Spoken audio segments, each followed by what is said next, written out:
Hello my dear student. आज आप लोग के लिए हम लेकर आए हैं बिलियन का 35 सबसे इंपॉर्टेंट क्वेश्चन। वैसे आपको पता है बिलियन में आपका एनसीईआरटी में 5 टॉपिक दिया हुआ। पहला है बिलियन का सांद्रता, दूसरा है विलेयता, और तीसरा है आदर्श और अनादर्श बिलियन, और चौथा टॉपिक है अनुषंग गुणधर्म, और लास्ट पांचवा है आपका वांट्स ऑफ गुणांक। वांट्स ऑफ गुणांक जो सबसे इंपॉर्टेंट टॉपिक आपका है बिलियन का, जिस पर आपका पूरा अनुसंख्य गुणधर्म निर्भर करता है।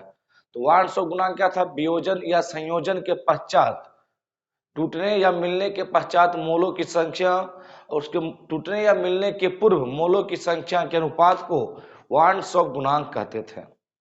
वार्ष और गुणांक जो संकेत था आई, वार्ष और गुणांक का मान बढ़ेगा तो अनुसंख्य गुणधर्म का मान भी बढ़ेगा। अगर वार्ष और गुणांक का मान घटेगा तो चारों अनुसंख्य गुणधर्म का मान भी घटेगा। तो आज हम लोग काफी शॉर्टकट और फुल्ली ट्रिकली बिलियन का 35 क्वेश्चन को सॉल्व करने जा रहे हैं इस वीडियो में, जो आपका स्टैंडर्ड सीबीएसई बोर्ड लेवल का है, एनसीईआरटी लेवल का है। इसके बाद हम लोग इसका वीडियो लाएंगे जो आईआईटी और जेएमएस नीट के लेवल का रहेगा। तो आइए हम लोग स्टार्ट करते हैं। यदि आपसे सॉल्व हो तो कमेंट में जवाब भी लिखते जाइएगा। तो आइए हम लोग स्टार्ट करते हैं। देखिए, तो पहला क्वेश्चन क्या करा, निम्नलिखित में किसका हिमांक का अवनमन अधिकतम होगा? हिमांक का अवनमन, जल्दी कमेंट में फास्ट। तो आप पढ़े थे हिमांक का अवनमन एक अनुसंग गुणधर्म है, और क्या पढ़े थे कि हिमांक का अवनमन मोललता के समानुपाती होता है। हिमांक का अवनमन मोललता के समानुपाती होता है, लेकिन वैसे विलय के लिए जो विलय विलियन में आयन में नहीं टूटता है, यदि विलय विलियन में या जल में आयन में टूटता है तो उसके आगे हम लोग आई लगाते थे। आई, यही आई था आपका वार्ष ऑफ गुणांक। जिसका आई ज्यादा होगा उसका अनुसंख्य गुणधर्म भी ज्यादा होगा। जैसे देखिए K2SO4, तो ये आपका टूटेगा 2 पोटेशियम आयन में और 1 सल्फेट आयन में। तो 1 पोटेशियम सल्फेट था, कितना टूटा? 2 1 3, इसका आई कितना हो गया? 3 मोल, 3 हो गया आई। अगर NaCl है तो नमक का आई कितना होगा? वार्ष ऑफ गुणांक 2 होगा। ये टूटेगा Na+, ये 2 आयन देगा, एक Na+, दूसरा Cl-। यूरिया और ग्लूकोज आपका आयन में नहीं टूटता है, इसलिए इसका आई कितना होता है? 1 होता है। ग्लूकोज का भी आई कितना होता है? 1।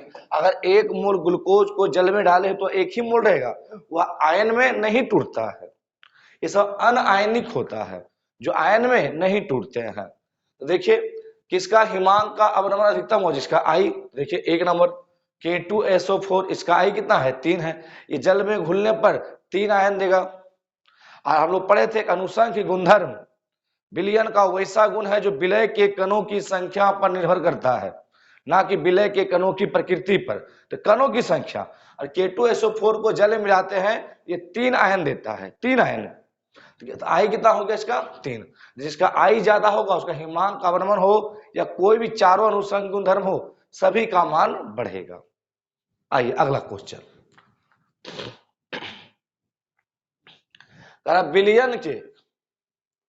विलियन के अनुसंग गुणधर्म का उदाहरण है, जल्दी फास्ट कमेंट में।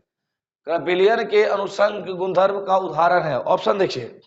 घनत्व है, द्रव्यमान है, क्वथनांक का उन्नयन है, ताप है। तो 4 को अनुसंग गुणधर्म है। क्वथनांक का उन्नयन एक प्रकार का अनुसंग गुणधर्म है।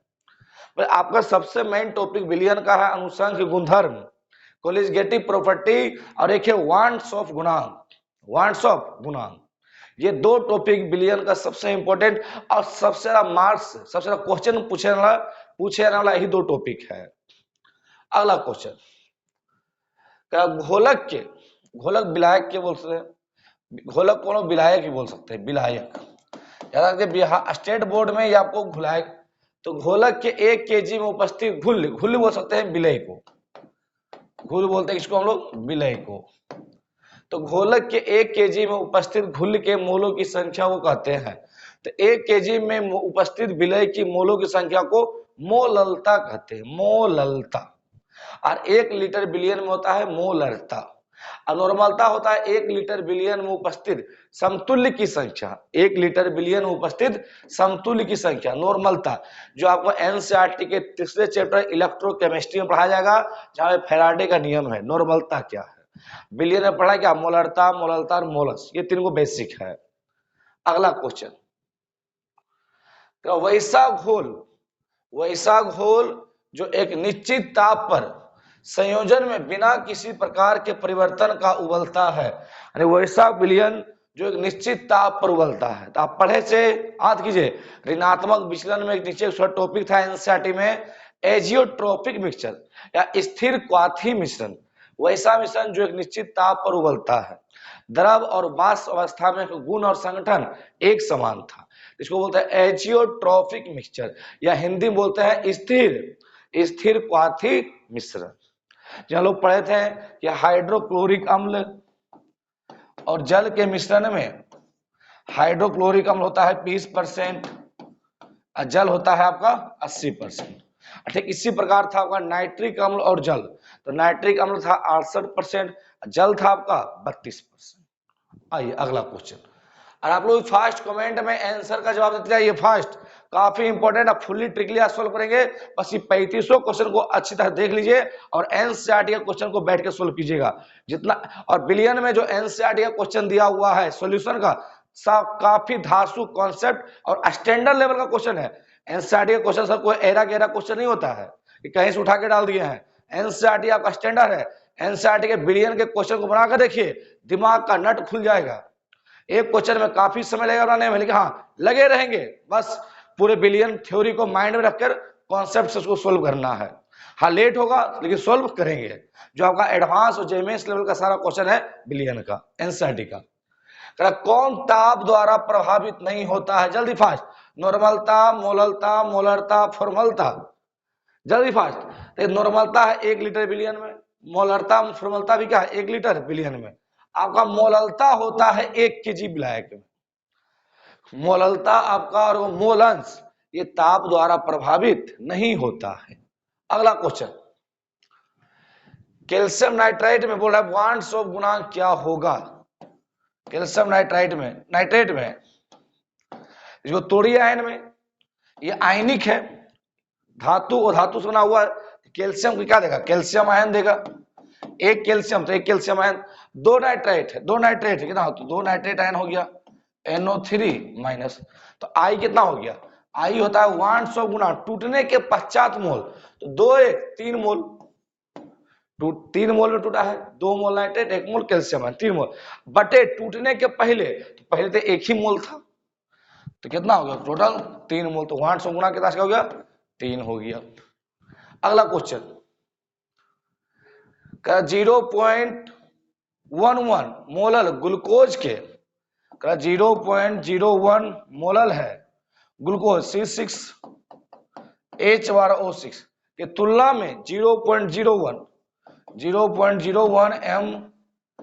MgCl2 का बिलियन में हिमांक का अवनमन होगा। देखिए हिमांक का अवनमन पढ़े थे, हिमांक का अवनमन मोललता के समानुपाती होता है। इसका मोललता है 0.01, इसका मोललता है भी 0.01, तो आप पढ़े थे हिमांक का अवनमन मोललता के समानुपाती होता है। लेकिन आगे लगा देंगे आई यदि कोई विलय आयन में टूट जाए, तो ग्लूकोज आयन में नहीं टूटेगा, लेकिन मैग्नीशियम क्लोराइड टूट जाएगा, कितना है, इसका आई हो जाएगा 3, ये देखा 1 मैग्नीशियम आयन 2 क्लोरीन आयन, तो आई कितना हो गया इसका 3। मतलब कि मैग्नीशियम क्लोराइड का जो हिमांक का अवनमन होगा ग्लूकोज के विलयन से 3 गुना होगा। इसका आई, ग्लूकोज का आई कितना है 1, तो ग्लूकोज आयन में नहीं टूटता है, और उसका आई कितना है 3, तो ग्लूकोज के विलयन की तुलना में मैग्नीशियम क्लोराइड का हिमांक का लगभग 3 गुना होगा, क्योंकि 3 आयन के दोनों का मोलरता समान है, मान लो सांद्रता क्या है समान है, लेकिन मैग्नीशियम क्लोराइड को जब जल में मिलाओगे तो 3 आयन देगा, ग्लूकोज आयन में नहीं टूटेगा, यह 1 ही मोल रहेगा। हम लोग पढ़े अनुसार की गुणधर्म निर्भर करता है विलय की कणों की संख्या पे, तो मैग्नीशियम क्लोराइड का आई कितना हो गया 3, मतलब 3 गुना ज्यादा इसका होगा हिमांक का अवनमन। अगला क्वेश्चन, अर्ध पारगम्य झिल्ली से प्राशन क्रिया में क्या निकलते हैं, जल्दी फास्ट कमेंट में। अर्धपारगम्य झिल्ली से, तो अर्धपारगम्य झिल्ली एक स्पेशल मेम्ब्रेन था जो पढ़े थे। विलायक के अणुओं के प्रवाह के प्रक्रम को प्राशन कहते हैं। अर्धपारगम्य झिल्ली से विलायक के अणुओं के प्रवाह के प्रक्रम को प्राशन कहते हैं। अब विलायक के कण का आकार काफी छोटा होता है, विलय के तुलना में विलायक के कण का आकार क्या होता है, काफी छोटा होता है। तो विलायक के कण आराम से मेम्ब्रेन को, झिल्ली को पार कर जाते हैं, लेकिन विलय के कण बड़े होने के कारण वह मेम्ब्रेन को नहीं पार कर पाते हैं। तो अर्धपारगम्य झिल्ली से प्राशन क्रिया में निकल जाते हैं तो विलायक के अणु, क्यों, क्योंकि विलायक के कण काफी छोटे होते हैं विलय के तुलना में। जल है, जल में किशमिश को रख दीजिए तो जल क्या है, किशमिश के अंदर चला जाएगा। विलायक है, कण का आकार क्या है, काफी छोटा है। तो प्राशन क्रिया में विलायक के कण आराम से पार हो जाते हैं। अब इसी कण को रोकना है तो दाब लगाते हैं, जो कहता है प्राशन दाब। अगला क्वेश्चन, जल्दी फास्ट, जल्दी फास्ट कमेंट में अगला क्वेश्चन।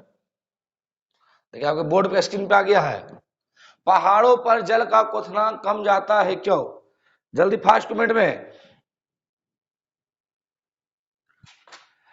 क्या पहाड़ों पर जल का क्वथनांक कम जाता है क्यों, जल्दी कमेंट फास्ट। देखिए पहाड़ पे सर आप पढ़े थे, जब शुद्ध विलायक में विलय मिलाते हैं तो बाष्प दाब में कमी आता है। अब बाष्प दाब में कमी आने के कारण क्वथनांक में वृद्धि होता है। अगर पहाड़ों पर जल का क्वथनांक कम हो जाता है क्योंकि वहां वायुमंडलीय दाब कम जाता है। वायुमंडलीय दाब क्या होता है, वहां कम जाता है, क्वथनांक भी कम गया, जल्दी बाष्प बन गया। सब ये पढ़े होंगे, पहाड़ों पे खाना बनाने में कठिनाई होती है क्योंकि वहां वायुमंडलीय दाब क्या होता है, कम होता है। आप पढ़े हैं वायुमंडलीय दाब का सूत्र P बराबर रो GH। रो है हवा का घनत्व, जी है गुरुत्वीय त्वरण, H है ऊंचाई। ऊंचाई ठीक है बढ़ रहा है, लेकिन इसके रिफ्लेक्ट में हवा का घनत्व भी घट रहा है और दाब आपके हवा के घनत्व पर ज्यादा निर्भर करता है। ऊंचाई बढ़ने पर दाब घटता है, इसलिए पहाड़ों पे खाना बनाने में कठिनाई होता है और क्वथनांक क्या होता है, जल का क्वथनांक कम जाता है। और वायुमंडलीय दाब क्या है, कम होने के कारण। अगला क्वेश्चन, आदर्श विलयन में कौन सा गुण पाया था, यह राउल्ट के नियम का पालन करता है या राउल्ट के नियम का पालन नहीं करता है, ए बी दोनों, इनमें से कोई नहीं। जल्दी फास्ट। आदर्श विलयन जो राउल्ट के नियम का पालन करता है, राउल्ट का नियम क्या था, आंशिक दाब, आंशिक विलयन में प्रत्येक अवयव के आंशिक दाब उसके मोल अंश के समानुपाती होता है। आंशिक दाब मोल अंश के समानुपाती होता है। तो ऑप्शन नंबर 1 आदर्श विलयन जो राउल्ट के नियम का पालन करता है। अगला क्वेश्चन, 5% केन शुगर, चीनी, 5% केन शुगर आइसोटोनिक है। आइसोटोनिक बोलते हैं हम समप्रासरी, समप्रासरी। वैसा दो विलयन जिसका प्राशन दाब समान हो समप्रासरी विलयन कहलाता है। 1% घोल के साथ, 1% घोल के साथ, तो अनुभार क्या होगा, 5% चीनी है, C12 H22O11, यह समप्रासरी है, प्राशन दाब इसका बराबर है 1% किसी विलय का घोल के, 1% किसी विलय के घोल का। तो प्राशन दाब समान है, क्या हुआ, N1/N2, दोनों का मोल बराबर कर दो। पाई1 बराबर क्या करते थे हम लोग, आज कीजिए पाई1 बराबर पाई2, पाई से होता है प्राशन दाब, तो दोनों के मोल को बराबर कर दो। इसका मोल क्या हुआ, दिया हुआ भार बटे आणविक भार। चीनी का कितना आणविक भार है, 342, दिया हुआ भार बटे आणविक भार। अगर 1% है तो दिया हुआ भार, कोई विलय है जो 1% है, मान लीजिए 1 ग्राम है, दिया हुआ भार बटे आणविक भार, लेकिन जो विलय है उसका आणविक भार पता नहीं है तो x मान लो, तो x का मान निकल जाएगा। तो x बराबर क्या हो जाएगा, 342 बटे 5, तो ये लगभग आपका 68% आएगा, भागा दे दीजिए, लगभग 68%। समप्रास्य विलयन वैसा दो विलयन जिसका प्राशन दाब समान हो। आइए आगे, पाई1 बराबर पाई2, N1 बराबर N2। अगला दिखा रहा 0.1 मोलल बेरियम नाइट्राइड घोल का वार्नशॉप गुणांक 2.74 है। तो विलयन का विघटन दर क्या है। थोड़ा क्वेश्चन ये स्टैंडर्ड है, थोड़ा बड़ा है, लेकिन सॉल्व करेंगे शॉर्टकट में। जल्दी फास्ट कमेंट में। देखिए बेरियम नाइट्रेट है, बेरियम नाइट्रेट। तो आपको पता है कि बेरियम नाइट्रेट जलीय विलयन में टूटेगा कैसे, barium ion plus 2 nitrate ion में। ये सारा बोले, सारा क्वेश्चन आपका वांटसो गुणांक और अनुसंग गुणधर्म से मिलेगा, कि सबसे मेन टॉपिक आपका ही था। बेरियम नाइट्रेट जब टूटेगा तो 1 बेरियम आयन और 2 नाइट्रेट आयन देगा।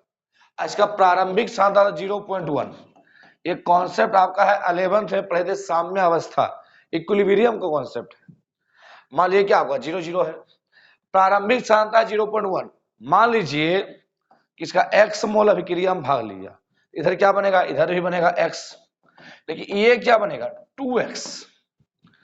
x अब मोल अभिक्रिया में भाग लिया तो x, ये क्या बना 2x, दुगुना बन रहा है आयन, 2 गुना आयन में टूट रहा है। तब ये कितना बचेगा 0.1 माइनस एक्स। मान लो 10 रुपया था, 5 रुपया खर्चा हो गया, कितना बचा 10 माइनस 5, बना कितना x और 2x, तो कुल मूल कितना हुआ x प्लस 2x। तो इसका x तो कट गया, ये हो गया 0.1 प्लस 2x। कुल मोल हो गया हमारे पास कितना 0.1 प्लस 2x, इतना आएगा वांटसो गुणांक। 0.1 मोल था, जब ये आयन में टूटेगा तो 1 बेरियम आयन 2 नाइट्रेट आयन, क्योंकि 2 नाइट्रेट है। अब मान लो इसका x मोल अभिक्रिया में भाग लिया, इधर x इधर 2x बना है, तो ये बचा कितना 0.1 माइनस x, इधर क्या है x, इधर भी है 2x, तो कुल मोल कितना प्राप्त हुआ, जोड़ लीजिए सब पूरे मोल को साम्यावस्था पे, x कट गया, बचा 0.1 प्लस 2x। और वांटसो गुणांक का मान दे दिया है। और वांटसो गुणांक क्या होता है, वियोजन के पश्चात मोलों की संख्या, इतना ही मोल प्राप्त हुआ, बटे वियोजन के पूर्व मोलों की संख्या, वियोजन के पश्चात मोलों की संख्या और वियोजन के पूर्व मोलों की संख्या।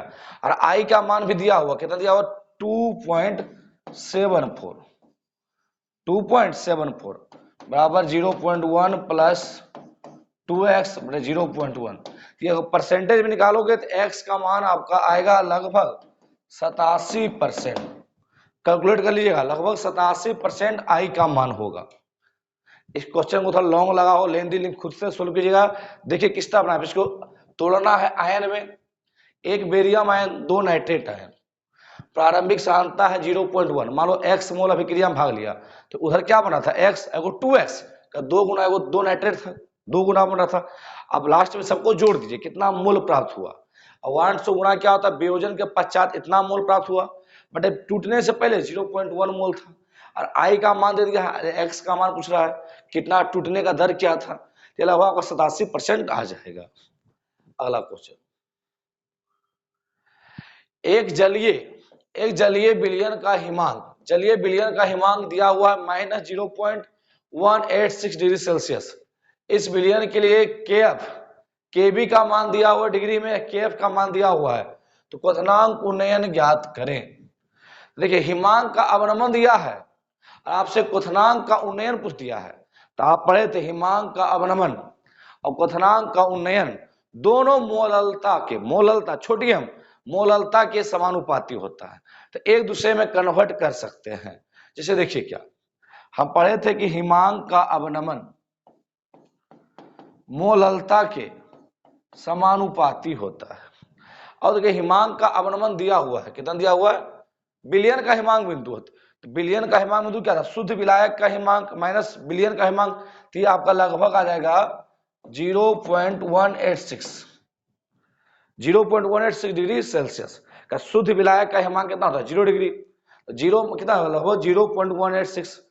केएफ का मान दिया हुआ है, केएफ का मान 1.86, तो मोललता निकल जाएगा यहाँ से, तो आपका यहाँ से मोललता आ जाएगा, मोललता ये चला गया ऊपर 0.186 बटे 1.86, तो ये आपका कट गया, तो लगभग आएगा नीचे 301/10 मोल प्रति केजी।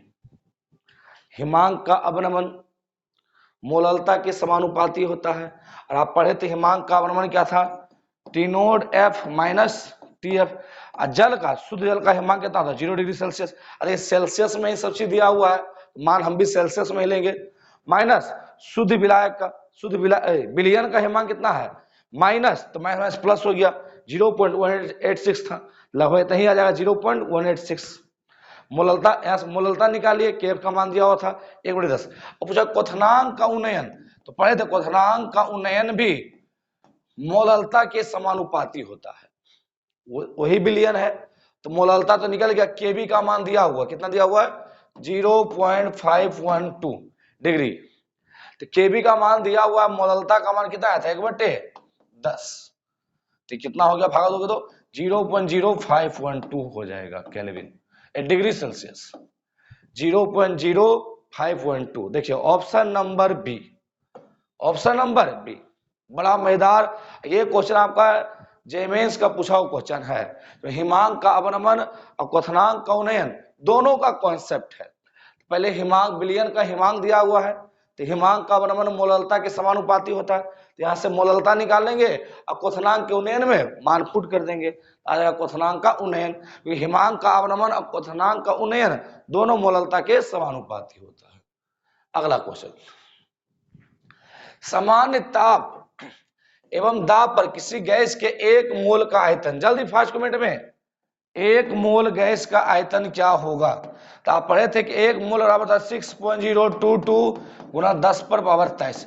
इतना संख्या जो लोग बोलते हैं एवोगाद्रो संख्या, कितना था, बराबर 22.4 लीटर। बराबर क्या था, 22.4 लीटर। ऑप्शन नंबर बी, 1 मोल में किसी गैस का आयतन क्या होता है, 22.4 लीटर। ये आपको 11th में भी काफी अच्छी तरह से मोल अवधारणा में पढ़ाया गया था। हमेशा बोलते हैं एनसीईआरटी को फॉलो कीजिए सर, दुनिया कोई क्वेश्चन छूटेगा नहीं। अदर बुक आपका रेफरेंस के रूप में अदर बुक रखिए, लेकिन सबसे पहले एनसीईआरटी। तो 1 मोल में 22.4 लीटर। जल्दी, केबी और डेल्टा टीबी का मान बराबर होगा, जबकि घोल का मोललता कितना होगा, जल्दी फास्ट कमेंट में।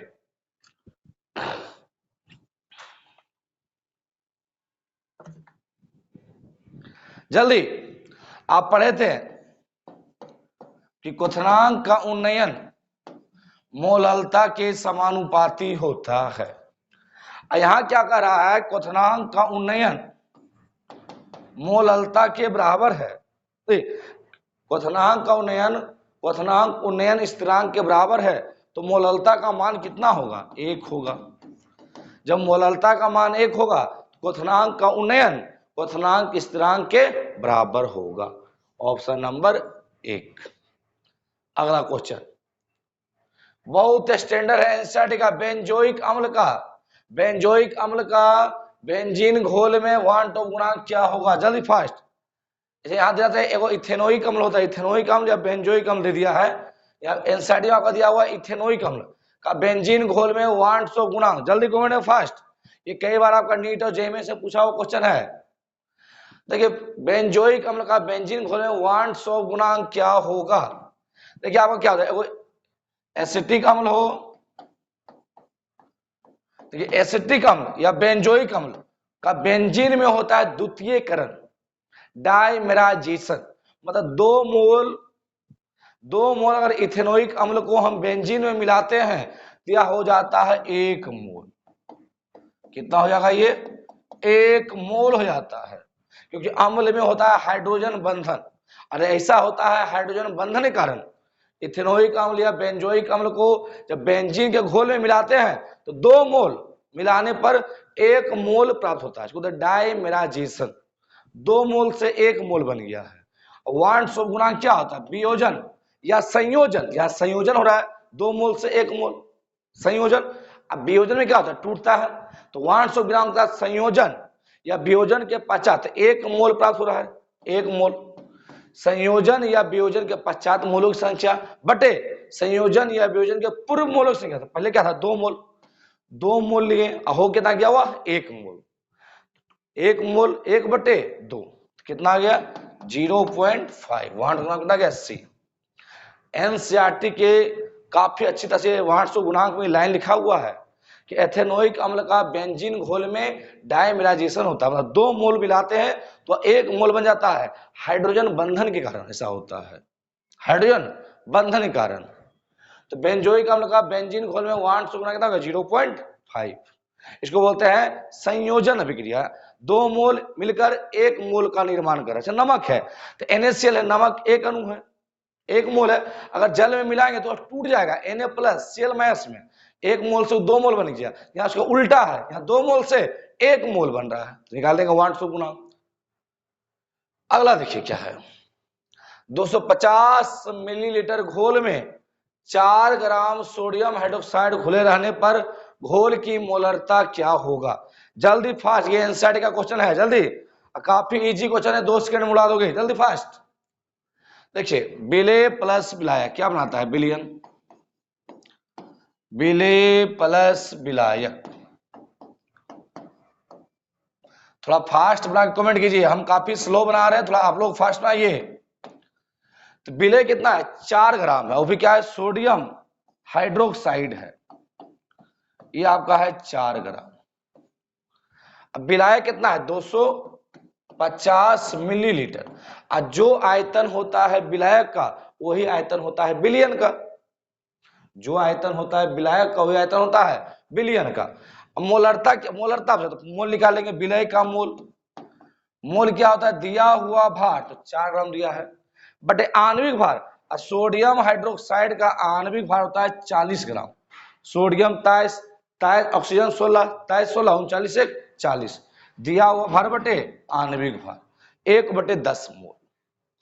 अब देखो मोलरता क्या था विलय का मोल बटे विलयन का आयतन लीटर में, आयतन है मिलीलीटर में, तो कैसे बदलेंगे लीटर में, 1000 से भागा दे दो, 25 आ गया 25/100 यानी 1/4 लीटर, 25 चौका कितना हो गया 100, 1/4 लीटर, तो निकल गया मोलरता। मोलरता होता है विलय का मोल बटे विलयन का आयतन लीटर में 1/4, 4 चला ऊपर 4/10 यानी 0.4 मोल प्रति लीटर, 0.4 मोल प्रति लीटर। ये था सिंपल मोलरता।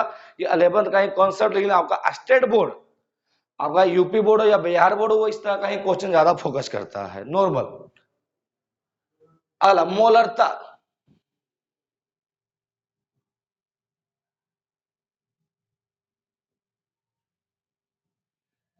जल्दी अलग मोलरता को व्यक्त करते हैं, जल्दी फास्ट कमेंट में, मोलरता को व्यक्त करते हैं जल्दी। तो मोलरता, मोलरता क्या था विलय का मोल बटे विलयन का आयतन लीटर में, मोल प्रति लीटर, मोल प्रति लीटर ऑप्शन, अर्थात मोललता तो मोल प्रति केजी हो जाता। अगला आदर्श घोल का उदाहरण है, आदर्श विलयन का उदाहरण कौन सा, जल्दी फास्ट। तो आपका देखिए पहला ऑप्शन देखिए एन हेक्सेन तथा एन हेप्टेन का मिश्रण, हेप्टेन तथा हेक्सेन का मिश्रण आदर्श घोल। आप पढ़े थे आदर्श विलयन, वैसा विलयन जो राउट के नियम का पालन करता है। उसमें और क्या पढ़े थे, उसमें एंथैल्पी परिवर्तन और आयतन परिवर्तन शून्य होता था, एंट्रोपी का मान सब में बढ़ता है, चाहे धनात्मक आदर्श विलयन हो या तो अनादर्श विलयन हो, एंट्रोपी का मान सब में धनात्मक होता है। और क्या पढ़े थे आदर्श विलयन में कि अंतर आणविक आकर्षण बल विलय के अणु, विलायक के अणु और विलयन के अणु तीनों में एक समान होता है, अंतर आणविक आकर्षण बल। तो आदर्श घोल का उदाहरण क्या है एन हेक्सेन तथा एन हेप्टेन का मिश्रण। क्वेश्चन नंबर 20, आदर्श घोल बनने के लिए कौन सा कथन है, तो आपको पता है आदर्श विलयन वैसा विलयन जो राउट के नियम का पालन करता है। इसमें क्या पढ़े थे एंथैल्पी परिवर्तन विलयन का क्या होगा 0, आयतन परिवर्तन क्या होगा विलयन का मिश्रण का 0, और एंट्रोपी का मान बढ़ेगा क्योंकि बिखराव बढ़ेगा, तो एंट्रोपी का मान क्या होगा था, एंट्रोपी का अर्थ होता है धनात्मक बिखराव, एंट्रोपी का अर्थ क्या होता है बिखराव, जिसका अणु जितना ज्यादा बिखरा रहेगा उसका एंट्रोपी उतना ज्यादा होगा। ठोस द्रव गैस में गैस का एंट्रोपी सबसे ज्यादा होता है। अब विलयन कोई भी हो आदर्श हो या अनादर्श हो, एंट्रोपी का मान सबका धनात्मक ही होता है। देखिए ऑप्शन इंथैल्पी जीरो, तो इंथैल्पी जीरो है, आयतन परिवर्तन गलत ना, तो गलत है। देखिए ऑप्शन नंबर बी देखिए, यहाँ एच होगा, इंथैल्पी परिवर्तन जीरो है, और इंट्रोपी का मान क्या है, धनात्मक है। इंट्रोपी का अर्थ होता है बिखराव, जो 11th में आपको पढ़ाए थे उष्मागतिकी चैप्टर में, थर्मोडायनेमिक्स में। Option number B. अगला क्वेश्चन, निम्नलिखित में जलीय घोल में किसका क्वथनांक का उन्नयन अधिकतम होगा? तो आपको अभी बताया क्वथनांक का उन्नयन मोललता के समानुपाती होता है।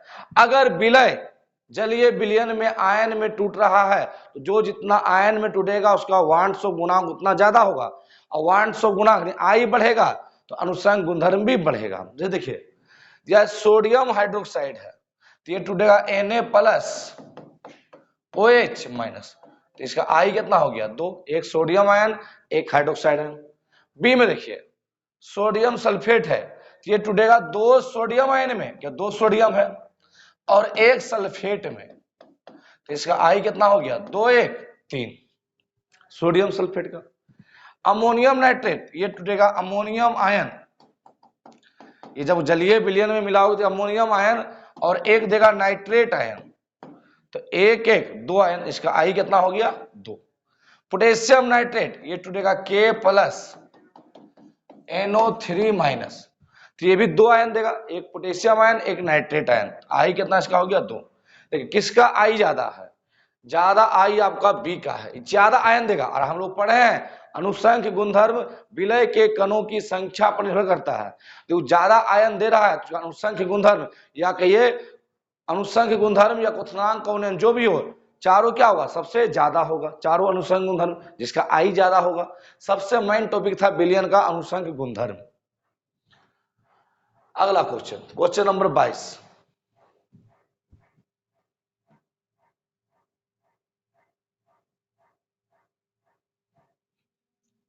क्वेश्चन नंबर, जल्दी फास्ट कमेंट में। आपको पढ़ाया थे स्थिर क्वाथी मिश्रण, अरे तो स्थिर क्वाथी मिश्रण में HCl, और एक पढ़ाया था जल का मिश्रण, और एक पढ़ाया था नाइट्रिक अम्ल और जल का मिश्रण। तो स्थिर क्वाथी मिश्रण वैसा मिश्रण जो निश्चित ताप पे उबलता है, जिसका गुण और संगठन द्रव और वाष्प अवस्था में क्या होता है एक समान होता है। तो एक था हाइड्रोक्लोरिक अम्ल और जल का मिश्रण, हाइड्रोक्लोरिक अम्ल था आपका 20% और जल था आपका 80%।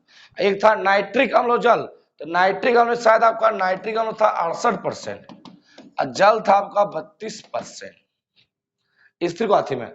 तो HCl कितना परसेंट, HCl और जल में HCl आपका है लगभग 20% स्थिर क्वाथी मिश्रण में। अगला क्वेश्चन नंबर 23 देखिए, काफी इंपॉर्टेंट है और फुल्ली ट्रिकली सॉल्व करेंगे। इस क्वेश्चन को आप लोग अच्छी तरह से नोट कीजिएगा, कई बार ये नीट और जेईई से पूछा हुआ है। 1 मोलल, ये लिखा हुआ है 1 मोलल, छोटी m से क्या होता है मोलरता, मोललता, मोललता,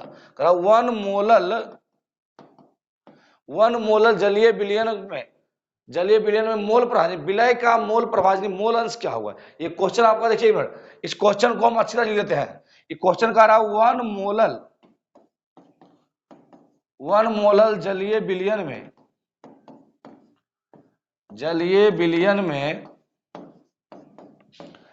विलयन में विलय का मोल अंश क्या होगा, विलय का मोल अंश, जल्दी फास्ट कमेंट में, विलय का मोल अंश क्या होगा।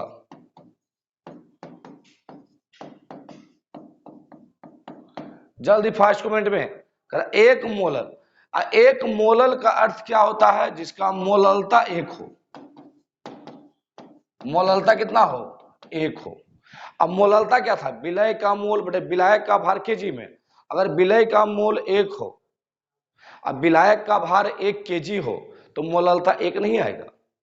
मोललता था विलय का मोल बटे विलायक का भार केजी में, तो 1 मोलल का अर्थ हो गया कि 1 मोल विलय उपस्थित है 1 केजी विलायक में। तो आइए सोल्व करते हैं इस क्वेश्चन को। तो 1 मोलल का अर्थ क्या हो गया कि 1 मोल विलय उपस्थित है 1 केजी विलायक में। अब विलायक आपका क्या है? जल है। 1 केजी विलायक में या 1000 ग्राम, बोलिए ग्राम में बदलेंगे तो मोललता 1 कब आएगा? जब विलय का मोल 1 हो। अब विलायक का भार कितना हो? 1 केजी हो तो मोललता 1 आएगा। तो विलय का मोल 1 है। हम पूछा मोल प्रभाज यानी मोल अंश विलय का, तो विलय का मोल अंश क्या होता है? तो विलय का मोल अंश, जिसका मोल अंश निकालना उसका मोल बटे विलयन का कुल मोल। तो विलय का मोल 1 है तो विलायक का मोल निकाल लेंगे। तो विलायक का मोल क्या होगा? जल का मोल। दिया हुआ भार, तो जल का भार हो गया 1000 ग्राम, 1 केजी है। विलायक क्या है? जल है। दिया हुआ भार बटे आणविक भार, जल का आणविक भार कितना होता है? 18। तो ये लगभग आपका आएगा 55.55 इतना मोल। अगर विलय का मोलंश पूछे तो आपको पता है जिसका मोलंश निकालना है उसका मोल, तो विलय का 1 मोल है क्योंकि 1 मोलल है, बटे विलयन का मोल, तो विलय का मोल प्लस विलायक का मोल, यानी 1/56.55। तो ये लगभग आपका बहुत छोटा आता है, 0.017 लगवाएगा, 0.017 ऑप्शन नंबर डी। ध्यान से क्वेश्चन को देखिएगा। क्या हुआ? छोटी में क्या होता है? मोललता। तो 1 मोलल जलीय घोल का, जलीय घोल में विलय का मोल प्रभाव यानी मोलंश, विलय का मोलंश क्या होगा?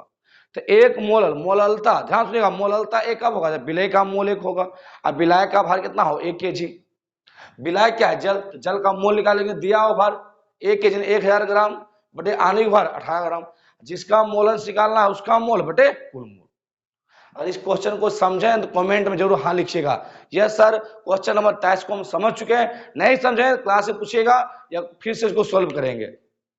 काफी इंपॉर्टेंट क्वेश्चन था। इसके बाद एक क्वेश्चन और आने वाला है जो काफी इंपॉर्टेंट है। अगला क्वेश्चन, बेंजीन विलायक में, ध्यान से बेंजीन विलायक में किसी विलय का मोलंश 0.2, विलय का मोलंश 0.2 है, तो इस विलयन की मोललता क्या होगा? आपको क्लास में 2 धातु ट्रिक बताए थे, मोलरता को कैसे बदलेंगे मोललता में और मोललता को मोल अंश में। तो वही ट्रिक यहाँ पे आ गया है। यह ट्रिक यूज करना है, मोल अंश दे दिया है और आपसे मोललता पूछ दिया है। हम लोग पढ़े थे मोललता बराबर विलय का मोलंश, विलय का मोलंश बटे विलायक का मोलंश, विलय का मोलंश बटे विलायक का मोलंश गुना 1000 बटे विलायक का भार केजी में, विलायक का भार बटे विलायक का भार ग्राम में विलायक का भार। ये ट्रिक था आपका। मोललता को कैसे बदलेंगे? मोलंश में, मोलंश को मोललता में। तो विलय का मोल, तो विलय का मोल कितना है देखिए, तो विलय का मोलंश, विलय का मोलंश है 0.2 गुना 1000। तो विलय का मोलंश 0.2 है तो विलायक का मोलंश नहीं हो जाएगा 0.8, क्योंकि मोल अंश का योग हमेशा 1 होता है।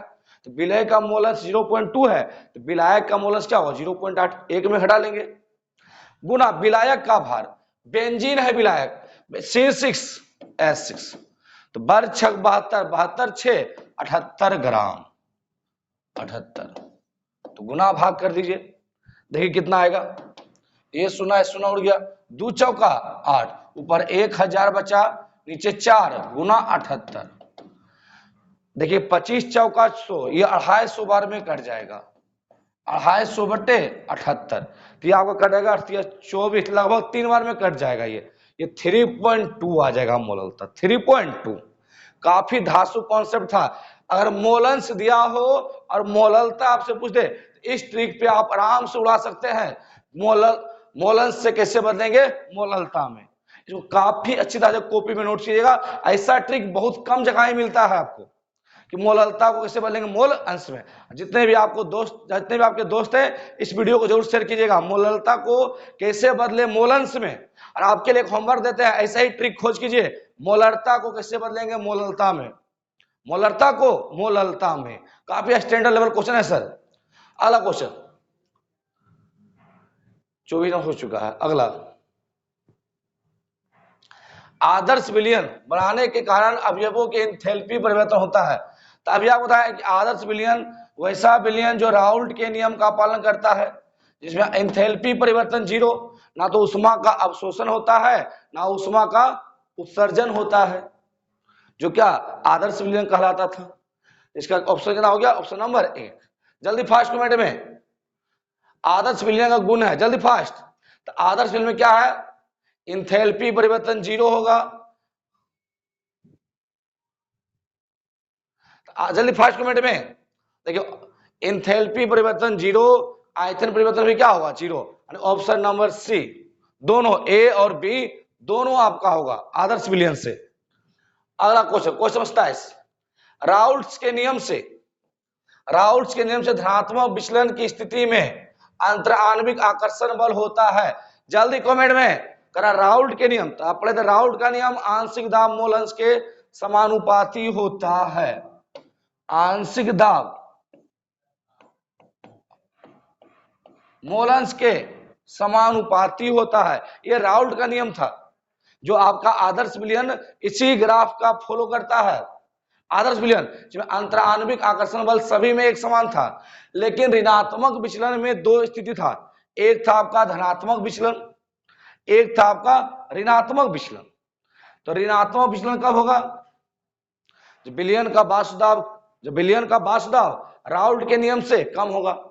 धनात्मक विचलन कब होगा? जब विलयन का वासुदाब राउल्ट के नियम से अधिक होगा। तो वासु अधिक कब बनेगा? जब विलयन का जो अंतराण्विक आकर्षण बल होगा दुर्बल होगा। जब अंतराण्विक आकर्षण बल दुर्बल होगा तो जल्दी वासु बन जाएगा। तो धनात्मक विचलन की स्थिति में अंतराण्विक आकर्षण बल विलयन के कणों में कम था, विलेय और विलायक के तुलना में। तो देखिए ऑप्शन नंबर ए में क्या कर रहा है? ऑप्शन ए में कर रहा है विलय के मध्य अंतराण्विक आकर्षण बल ज्यादा होगा विलयन से। हाँ, ये हो सकता है। ए भी क्या है? मिश्रण है, ए और बी मिला हुआ है, तो ये विलयन है। विलयन में जो अंतराण्विक आकर्षण बल कम है, से अगर कम रहेगा तो ज्यादा वाष्प बनेगा, तो धनात्मक विचलन होगा। राउल्ट्स के नियम से ज्यादा वासुदाब है। Option number 1। अरे बी में क्या करा? बी में करा विलयन में अंतराण्विक आकर्षण बल ज्यादा होगा। जब विलयन में जब अंतराण्विक आकर्षण बल ज्यादा होगा तो वाष्प कम बनेगा, तो वासुदाब भी कम होगा, तो होगा ऋणात्मक विचलन। यहाँ पूछा धनात्मक विचलन, तो धनात्मक विचलन में क्या होता है? विलयन में अंतराण्विक आकर्षण बल कम होता है विलेय और विलायक के तुलना में। अगला क्वेश्चन, फिनोल और एनिलीन का मिश्रण है। जल्दी फास्ट कमेंट में, जल्दी काफी सिलेक्टेबल एनसीईआरटी क्वेश्चन है सर, 102 बार वीडियो देखिए, एक क्वेश्चन नहीं छूटेगा। फिनोल और एनिलीन का मिश्रण होता है ऋणात्मक विचलन, कि ये दोनों मिलने के बाद विलयन में बनाता है हाइड्रोजन बंधन। हाइड्रोजन बंधन बनने के कारण वासुदाब में कमी आता है, तो क्या होगा? ऋणात्मक विचलन। फिनोल और एनिलीन का मिश्रण। एक और आपका क्लोरोफॉर्म और एसीटोन का मिश्रण होगा। क्लोरोफॉर्म और एसीटोन, क्लोरोफॉर्म में हाइड्रोजन बंधन नहीं पाया जाता है, लेकिन जब एसीटोन में मिलता है तो क्या हाइड्रोजन बंधन बनाता है। जिसमें हाइड्रोजन बंधन बन गया विलयन में, उसका वासुदाब में क्या कमी होगा? तो ऋणात्मक विचलन होगा। अगला, स्थिर क्वाथी मिश्रण में नाइट्रिक अम्ल का परसेंट। जल्दी फास्ट कमेंट में। अभी आपको बता दें कि स्थिर क्वाथी मिश्रण वैसा विलयन जो निश्चित ताप पर उबलता है, इसका गुण और संगठन क्या होता है? दोनों अवस्था में समान। तो पढ़े थे कि नाइट्रिक अम्ल था आपका 68%, जल होता है आपका 32%। देखिए स्थिर क्वाथी संगठन में नाइट्रिक अम्ल का परसेंट कितना है? 68% है। अगला क्वेश्चन, क्वेश्चन नंबर 30, केएफ की इकाई, केएफ था आपका, केएफ हो या केबी हो। केएफ था हिमांक अवनमन स्थिरांक, केबी था क्वथनांक उन्नयन स्थिरांक, इसका मात्रक था kelvin, KG, mole inverse. Kelvin, KG, mole inverse. Option number देखिए बी। अगला क्वेश्चन, ताप के बढ़ने पर द्रव की गैस में विलेयता। द्रव का उल्टा मिस्टेक हो गया सर, गैस का द्रव में, ताप बढ़ने पर गैस का द्रव में विलेयता बढ़ता है या घटता है? जल्दी फास्ट कमेंट में। गैस को हमको घुलाना है द्रव में, गैस को द्रव में, तो ताप बढ़ाएंगे तो विलेयता घटेगा या बढ़ेगा?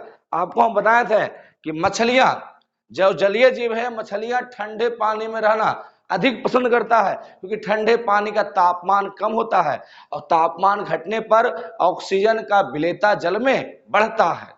तो तापमान घटाओगे तो गैस का विलेयता भी घटेगा, विलेयता बढ़ेगा, और तापमान बढ़ाओगे तो गैस का विलेयता घटता है।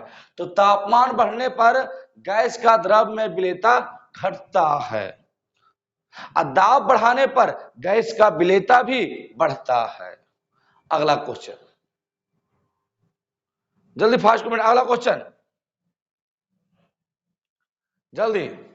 दाब के बढ़ने पर ठोस का द्रव में विलेयता, ठोस का द्रव, दाब, जल्दी फास्ट कमेंट में सर जल्दी कीजिए। दाब के बढ़ने, पूरे एनसीईआरटी से चुनिंदा क्वेश्चन लिया गया सर, पूरे एनसीईआरटी से, जल्दी। इसके बाद आपका जो भी स्टूडेंट हमारे ऑनलाइन क्लास करना चाहते हैं, बुद्धा साइंस एकेडमी आपका स्टार्ट होने वाला है। फिजिक्स केमिस्ट्री का टॉपिक वाइज वीडियो और टॉपिक वाइज टेस्ट होगा, और स्टडी मटेरियल का भंडारा दिया हुआ है। जितना क्वेश्चन आप सोल्व कर सकते हैं, जेमेंस का, नीट का, ओलंपियाड का, सब प्रैक्टिस सेट फुल कर दिए हैं। मात्र 500 में आपका स्टार्ट होने वाला है, 500 फीस का, 500 केमिस्ट्री का online course Buddha science academy पर। दाब बढ़ने पर ठोस के द्रव में विलेयता आता अपरिवर्तित, क्योंकि ठोस पर दाब का कोई प्रभाव नहीं पड़ता है, ठोस और संपीड्य होते हैं। अगला क्वेश्चन, प्रासरण दाब, आपको पढ़ाया था वैसा दाब जो विलायक के अणुओं को प्रवाहित होने से रोकता है। प्रासरण दाब, प्रासरण दाब क्या था, पाई बराबर आर एम टी, जहां आर था आपका गैसीयतांक, एम था मोलरता, टी था ताप। तो दाब बढ़ने पर प्राशन दाब बढ़ता है जब ताप आपका बढ़ता है। तापमान के बढ़ने पर प्राशन दाब भी क्या होगा, बढ़ेगा, पाई बराबर आर एम टी। हिमांक बिंदु ज्यादा होगा, हिमांक बिंदु देखिए पढ़े थे, हिमांक का अवनमन, वाई है वांशो गुणांक, जो मान लो आयन में टूट जाए। हिमांक का अवनमन मोललता के, हिमांक का अवनमन मोललता के समानुपाती होता है।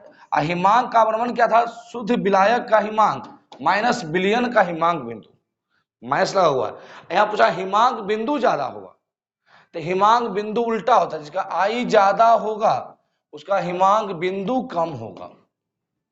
हिमांक बिंदु, विलयन का हिमांक बिंदु क्या, आगे माइनस लगा हुआ है, तो क्वेश्चन घुमा दिया है। एक हिमांक बिंदु ही है जो वांशो गुणांक के बढ़ने पर घटता है, तो हिमांक बिंदु ज्यादा होगा, इसका आई कम होगा। देखिए आई, ऑप्शन नंबर 1 में देखिए, इसका आई 2 होगा, एक Na plus Cl minus 2 ion, ये देगा आपका 3 है, इसका आई होगा 3, आई होगा 3, इसका आई होगा 3 2 5, इसका आई कितना होगा 5। ये जल में घुलने पर 5 आयन देगा, 2 एल्युमिनियम आयन, 3 सल्फेट आयन। चारों अनुसंग गुणधर्म बढ़ता है आई के बढ़ने पे, वांशो गुणांक के बढ़ने पर, लेकिन एक आपका हिमांक बिंदु होता है माइनस में जो घटता है। अगला क्वेश्चन, 5% सुक्रोज, 5% सुक्रोज का विलयन 25 डिग्री सेल्सियस ताप पर समप्राशी है, 1% अज्ञात विलय का। तो समप्राशी सिंपल कर दो, पाई 1 बराबर पाई 2, समप्राशी वैसा 2 विलयन जिसका प्राशन दाब समान हो। एक में विलय है आपका चीनी, एक में विलय जो है वह 1% है, उनका पता नहीं है विलय कितना, विलय का आणविक भार क्या है। दोनों का मूल, चीनी का दिया हुआ भार बटे आणविक भार, दिया हुआ भार बटे आणविक भार समान है। दूसरे विलयन का, दूसरा में विलय है 1%, मान लो कि 1 ग्राम है, दिया हुआ भार बटे आणविक भार, दोनों का मोल निकालो। लेकिन विलय का आणविक भार नहीं पता है, पहले विलयन का में पता है कि 5% चीनी है, तो मोल निकल जाएगा, दिया हुआ भार बटे आणविक भार। लेकिन दूसरे विलयन में 1% विलय है, विलय का आणविक भार पता नहीं है, नहीं गया एक्स मान के, एक्स बराबर क्या हो जाएगा, कोना कोनी गुना 342 बटे 5 भागा दीजिए 6 पच्चे 30, लगभग आपका आ जाएगा 68 ग्राम। ये था विलयन का 35 क्वेश्चन, आप 3500 को देख लीजिए, आपका बेसिक काफी स्ट्रॉन्ग हो जाएगा। बस एनसीईआरटी के थ्योरी पे कमांड रखिएगा, और आप एनसीईआरटी के ऑब्जेक्टिव क्वेश्चन को सोल्व करने की कोशिश कीजिएगा, क्योंकि एनसीईआरटी में विलयन का जो क्वेश्चन है वो आपका काफी स्टैंडर्ड सब है सर। विलयन का वो आपको तभी बनेगा जब 1 से 2 बार उसको प्रैक्टिस करने के बाद, तो एनसीईआरटी के बिलियन क्वेश्चन काफी तगड़ा बनेगा, थोड़ा माइंड को कंसंट्रेट करके पूरे बिलियन के थ्योरी को ब्रेन में रखना होगा। अब बिलियन का सबसे इंपॉर्टेंट टॉपिक कौन था? अनुसंग गुणधर्म और वार्नशॉप गुणांक। ये 2 पॉइंट को हमेशा ब्रेन रखिएगा, बिलियन का सारा क्वेश्चन सोल्व हो जाएगा। आइए मिलते हैं इसका पार्ट 2 में, तब तक के लिए जय हिंद।